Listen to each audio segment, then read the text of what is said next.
তোকে রড়ে বসিয়ে বেড় বাজাবো। আরে কেন রেগে যাচ্ছিস? কেন রেগে যাচ্ছিস তুই? তুই রেগে গেলে আমার হাসি পেয়ে যায়।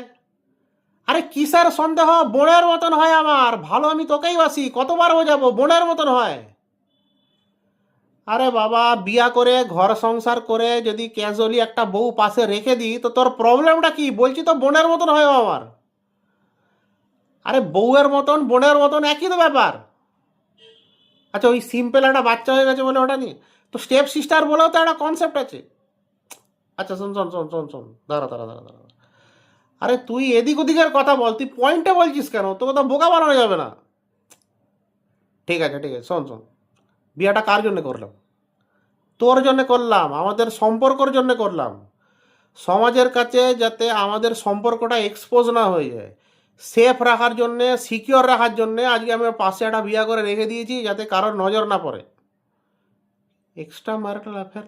এই তোকে এসব কে শেখাচ্ছে এক্সট্রা ম্যারিটাল অ্যাফেয়ার ট্যাফেয়ার বাজে জিনিস হয়? তোর বান্ধবী বলে, ঠিক আছে, কিন্তু তোকে ওর ইংলিশ মানেটাই বোঝায়নি।